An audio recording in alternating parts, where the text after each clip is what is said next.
She laughed. "You're being so dramatic." "I only lied because you get jealous easily." I said, "No, I get honest." Then I forwarded every deleted message to her parents with the note, "Since honesty is dramatic to her, please help her explain this." I, 32M, thought I knew my wife. Then I learned what honesty really costs. I found the messages on a Tuesday. Not because I was snooping. I'd never been that guy, but because her laptop was open on the kitchen counter, pinging with notifications while she was in the shower. The screen lit up every few seconds like a heartbeat. Each flash another message from someone saved as Sarah from Pilates. Sarah from Pilates was very concerned about whether my wife had told me yet. Sarah from Pilates was also very interested in when they could meet up again at the hotel downtown. Sarah from Pilates was a man named Marcus.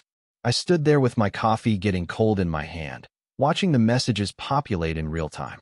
The shower was still running upstairs. I had maybe 5 minutes before she came down, hair wrapped in that towel she'd had since college. Asking me what I wanted for dinner like this was just another ordinary Tuesday. My hands moved without my brain catching up. I opened the laptop fully, navigated to the message history, and started screenshotting. Everything. The flirty messages from 3 months ago. The explicit photos from 6 weeks back. The detailed plans about sneaking away during my business trip to Boston last month. The trip where she'd cried at the airport and said she'd miss me so much. I created a new folder on my phone, labeled it Evidence, backed it up to the cloud. Then I closed the laptop, positioned it exactly how I'd found it, and sat down at the kitchen table with my now lukewarm coffee. The shower shut off upstairs. I thought about our wedding day, how she'd looked at me during the vows with tears in her eyes, promising forever. I thought about the miscarriage 2 years ago and how we'd held each other through that grief. I thought about last weekend when we'd gone hiking and she'd laughed so hard at my terrible joke about a squirrel that she'd snorted, then laughed harder at herself. Then I thought about Marcus, about the hotel, about my business trip. She came downstairs 15 minutes later, smelling like coconut shampoo, wearing my old college sweatshirt. She kissed my cheek and asked if I wanted eggs. I told her eggs sounded great. I didn't say anything that night. Or the next day. I went to work, came home, asked about her day. She told me about her meeting with a client, complained about traffic, scrolled through her phone while we watched television. Every time she smiled at her screen, I wondered if it was him. I spent those 2 days planning. Not out of calculation, but out of survival. Because the moment I confronted her, everything would explode, and I needed to understand the blast radius first. I called a lawyer on Wednesday during lunch. Told him everything. He took notes and asked questions I hadn't considered. How long have we been married? 7 years. Any kids? No. Any joint assets? The house, 2 cars, a savings account we'd built together. He asked if I wanted to try counseling first. I told him I wanted to know my options if I didn't. Thursday evening, she mentioned she was going to Pilates the next morning. She'd be gone a couple hours. I told her that was fine. I'd work from home and get some things done around the house. She kissed me goodbye Friday morning at 7:30. Told me she loved me. I watched her car pull out of the driveway and set it back, the words tasting like ash. I didn't go to the Pilates studio. I didn't follow her. I didn't need to. I knew where she was going because I'd read the messages. They were meeting at his apartment this time. More private, Marcus had said. More time. Instead, I started moving money. Not all of it. The lawyer had been clear about that, but I transferred my salary deposits from the joint account to a new individual one. I gathered financial documents. I photographed everything of value in the house. I made lists. She came home at 11, flushed and happy, her hair actually damp like she'd worked out. She'd thought of that detail. I had to give her credit for that. She asked what I'd gotten done. I told her I'd organized some files and finally dealt with that paperwork I'd been putting off. Not technically a lie. That night, we had dinner with her parents. They lived 20 minutes away, and we visited them once or twice a month. Her father grilled steaks, while her mother fussed over side dishes and asked when we were going to give them grandchildren. My wife squeezed my hand under the table and said we were still trying, still hoping. I looked at her mother. Kind eyes, soft smile, the same way my wife smiled when she thought I wasn't looking, and felt something harden in my chest. They deserved to know. Not because I wanted to hurt them, but because they deserved to know who their daughter really was. We drove home in comfortable silence. She hummed along to the radio. I thought about timing. Saturday morning, she told me she was meeting her sister for brunch. I nodded, and said I had some errands to run anyway. She left at 10. I waited 30 minutes. Then I opened my laptop and started writing. The hardest part wasn't gathering the evidence or deciding to leave. The hardest part was accepting that the person I'd married, the person I'd trusted with everything, had looked me in the eye every single day and lied, had held me, had made plans for our future, had cried in my arms about wanting a baby while she was fucking someone else. The email to the lawyer went first. All the screenshots, all the evidence, a clear timeline. I told him I wanted to proceed with divorce proceedings. I asked him to prepare the papers. Then I opened a new email and addressed it to her parents. I kept it simple. Told them I was sorry to involve them this way, but they deserved to know the truth. I attached a carefully selected compilation of screenshots, enough to make everything crystal clear, nothing so explicit it would traumatize them. Messages about the affair, plans they'd made, lies she'd told. I included screenshots of her calendar where she'd marked Pilates on the same days the messages showed she was meeting Marcus. I wrote that their daughter had been having an affair for at least 3 months, that I discovered it by accident, that when I tried to think about how to handle this with dignity, I realized they deserved honesty, even if their daughter didn't value it. I ended with, "I'm sorry you have to learn about this from me. I loved your daughter. I thought I knew her. I was wrong." I stared at the send button for 10 minutes. Then I clicked it. I sent a copy to her sister too, and to her brother across the country. If I was burning bridges, I was burning all of them. They could form their own opinions, but they'd form them with facts. She came home at 2 in the afternoon, carrying shopping bags and talking about the mimosas at brunch. I was sitting on the couch, my own bag already packed and in the car, watching her walk into the house like nothing had changed. Her phone rang at 2:15. Her mother. She answered with a cheerful hello that died in her throat within seconds. I watched her face drain of color, watched her eyes dart to me, watched her realize. She asked her mother to hold on and lowered the phone. Asked me what I'd done, her voice shaking. I told her I'd been honest, something she seemed to struggle with. She tried to deny it at first, told her mother there must be some misunderstanding, some mistake. But her mother wasn't having it. I could hear the raised voice through the phone, even from across the room. Then her sister called. Then her brother. She hung up on her mother and turned on me. Asked me how I could do this to her, how I could humiliate her this way, how I could involve her family. I asked her how she could sleep with someone else while planning our future. Asked her how she could lie to my face for 3 months. Asked her how she could use Pilates as cover while she was fucking Marcus. She went pale. Asked me how I knew his name. I told her I knew everything. Every message, every meeting, every lie. I'd known since Tuesday. She started crying then. Told me it wasn't what I thought, that it had just happened, that it didn't mean anything, that she loved me, that Marcus was just a mistake, just something that happened when she was confused about us. I asked her which part was the mistake, sleeping with him the first time or the 20 times after that. She didn't have an answer for that. She tried a different approach, got angry, told me I was overreacting, that I'd always been jealous and controlling, that this was exactly why she hadn't told me, that I was making this into something bigger than it was, that I was being dramatic. I just looked at her. This woman I'd shared 7 years with. This stranger. I told her I wasn't being dramatic. I was being honest. And apparently, that was something she couldn't handle. She demanded to know what I'd told her parents. Demanded to see the email. I pulled it up on my phone and handed it to her. She read it, and her face went from pale to red. She scrolled through the attached screenshots, her hands shaking. Then she looked at me with something I'd never seen before, pure hatred. She said I'd ruined her life, that her parents would never forgive her, that her family would never look at her the same way, that I destroyed everything. I told her she'd done that herself. I just made sure everyone knew about it. She called me a bastard, called me vindictive, called me cruel, said I was only doing this because I got jealous easily, that I couldn't handle that she had a life outside of me. I stood up and grabbed my keys. Told her no, I didn't get jealous easily. I got honest. And since honesty seemed so dramatic to her, I'd let her family help her explain why she valued lies so much more. She asked where I was going. I told her that wasn't her business anymore, that the lawyer would be in touch about the divorce papers, that she could keep the house for now, but we'd be settling everything through attorneys. She grabbed my arm, begged me not to go, said we could work through this, that she'd end it with Marcus, that she'd do anything. I asked her when she'd planned to tell me, if she ever planned to tell me, if she'd have just kept lying forever. She didn't answer. I left. Update 1. I'm writing this from a hotel room 3 days later. The internet in here is terrible and the bed is too soft, but it's mine and there's no lies floating around in the air, so it's an improvement. The last 72 hours have been a special kind of hell. Her family reached out. All of them. Her mother called me Sunday morning. She was crying. She apologized to me, actually apologized for her daughter's behavior. Said she'd raised her better than this. Said she didn't know what had happened to the girl she'd raised. She asked if there was any chance I'd reconsider, if counseling was an option. I told her gently that some things couldn't be fixed. That trust, once broken this completely, couldn't be rebuilt. That I appreciated her kindness, but I needed to move forward. She cried harder and told me she understood. Told me I'd always be family to her, regardless of what happened.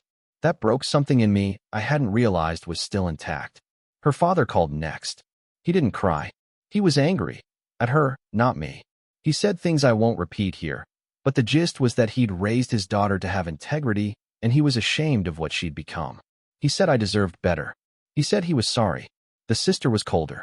She asked why I'd had to involve everyone, why I couldn't have just handled it privately. I asked her if she'd want to know if her husband was cheating on her, or if she'd prefer everyone just keep it secret to avoid drama. She hung up on me. The brother, surprisingly, was the most level-headed. He called Monday evening and asked for my side of the story. I told him everything. He listened without interrupting, then said he needed time to process, but that he appreciated me being straight with him. My wife, soon-to-be ex-wife, has been blowing up my phone. She alternates between begging me to come home and talk, threatening me with legal action for emotional distress, and sending long, rambling messages about how I've destroyed her relationship with her family. I blocked her number yesterday, but her best friend got through. She left me a voicemail calling me every name in the book, said I was cruel and vindictive and that I'd ruined an innocent woman's life over a minor mistake. Said everyone makes mistakes and I was throwing away a marriage over nothing. I saved that voicemail, showed it to my lawyer. He seemed pleased about something, though he didn't explain what. The divorce papers were filed Monday. She's been served. According to my attorney, she's hired someone too, apparently someone with a reputation for being aggressive. He told me not to worry, that the evidence was on my side, but to prepare for her to fight dirty. I asked what that meant. He said she might try to claim I was abusive or controlling to justify the affair. That cheaters often rewrite history to make themselves the victim. I thought about that for a long time. Then I called my therapist and made an appointment. Update 2. It's been 3 weeks now. The divorce is moving forward, slow and painful like pulling teeth. She's claiming emotional abandonment. Her lawyer argues that I was emotionally unavailable and she sought connection elsewhere. They're painting me as distant, cold, too focused on work. They're trying to make the affair my fault. My lawyer handed over the messages where she told Marcus how much she loved lying to me, how exciting it was to sneak around, how clueless I was. The judge was not impressed with her narrative. But the worst part isn't the legal battle. It's the mutual friends. We had a whole circle. People we'd known for years, couples we did dinner parties with, friends from college who'd been at our wedding. They're being forced to choose sides, and the split is jagged and ugly. Some of them have reached out to me privately, told me they're sorry, that they had no idea, that they support me. But publicly, on social media, in group chats, silence. Because she's louder, more emotional, better at playing the victim. She posted something vague on social media last week about betrayal and how the people closest to you can hurt you the worst. Didn't mention names, didn't mention details, but everyone knew. The comments filled up with supportive messages, people telling her they loved her, people saying she deserved better. I didn't respond, didn't post my own version. My lawyer advised against it, but honestly, I just didn't have the energy. Then one of her friends, someone I'd actually liked, sent me a message. She said she knew what had really happened, that my wife had confessed everything in a moment of drunken crying, that she was sorry for what my wife had done, but she couldn't publicly support me without losing her entire friend group. I told her I understood. I did, but it still hurt. Marcus, interestingly, disappeared. According to mutual acquaintances, my wife tried to lean on him after everything exploded.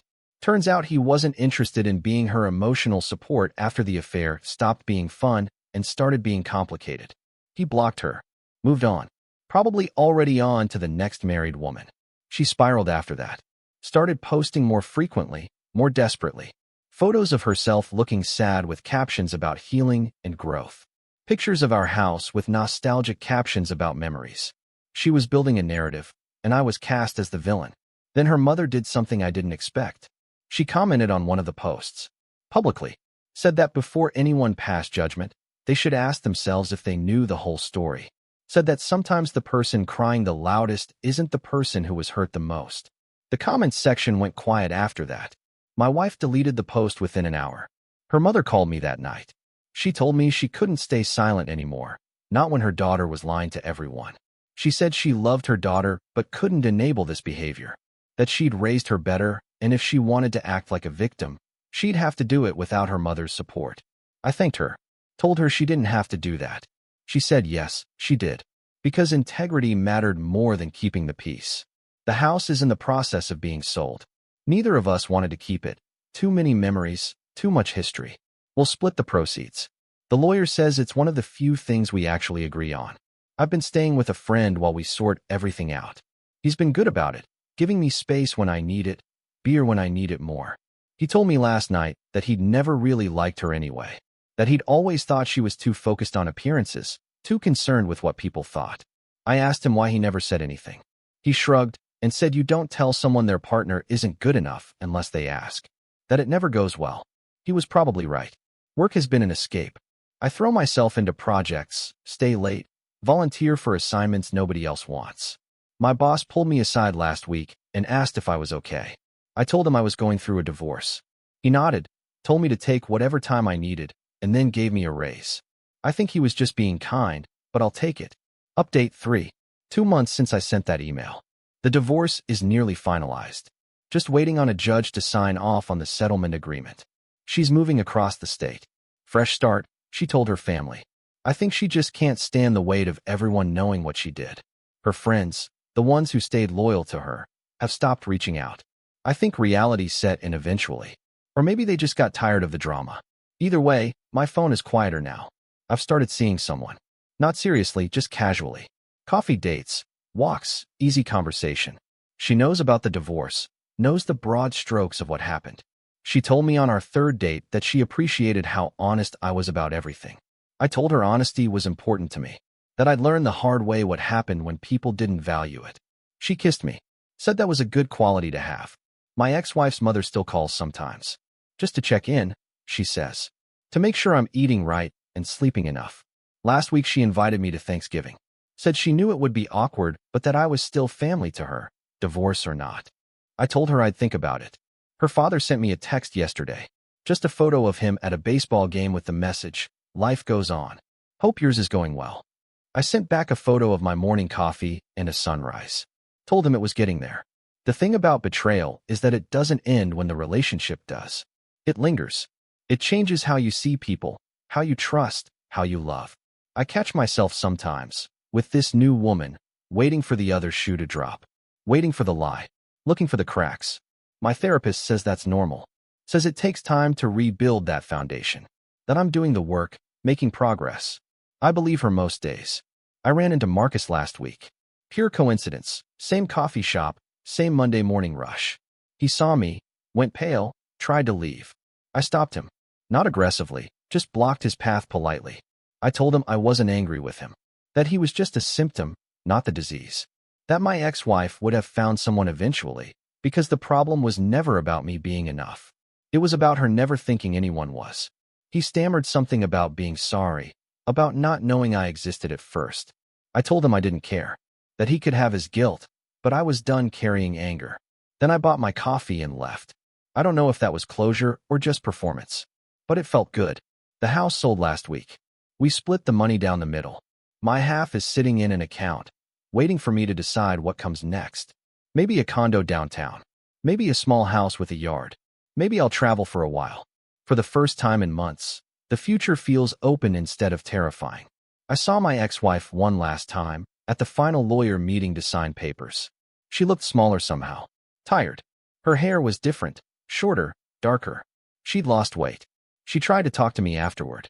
Asked how I was, if I was happy, if I'd found someone new. I told her I was doing fine, that I hoped she found whatever she was looking for, that I meant that genuinely. She started crying, said she was sorry, that she'd made a terrible mistake, that she wished she could go back and do everything differently. I told her I believed her, that I believed she was sorry. But that sorry didn't fix anything, and it didn't change what happened. She asked if I'd ever forgive her. I thought about it, really thought about it. Then I told her the truth. I didn't need to forgive her. I just needed to move on. And I had. She nodded, wiped her eyes, walked away. I watched her go and felt nothing. Not anger, not sadness, not even relief. Just nothing. Maybe that's what healing looks like. I'm writing this final update from my new apartment. It's small, but it's mine. No shared history, no ghosts, no lies hiding in corners. Just clean walls and empty rooms waiting to be filled with whatever comes next. Someone asked me recently if I regretted sending that email. If I thought I'd gone too far, been too harsh, burned bridges I might have wanted to keep. I told them no, because the truth is, those bridges were already burned. She'd burned them when she chose to lie. I just made sure everyone could see the flames. Honesty isn't dramatic. Dishonesty is. And I'm done apologizing for refusing to live in someone else's fiction. My ex-wife chose deception. I chose truth. She can call that whatever she wants. I call it self-respect. And I'm sleeping just fine at night. Thank you for watching. If you enjoyed this story, please hit that subscribe button. Don't forget to give it a thumbs up and share it with friends or family who might enjoy it too. Your support means a lot. And if you have any thoughts, questions, or story ideas, drop them in the comments below. I'd love to hear from you. See you in the next story.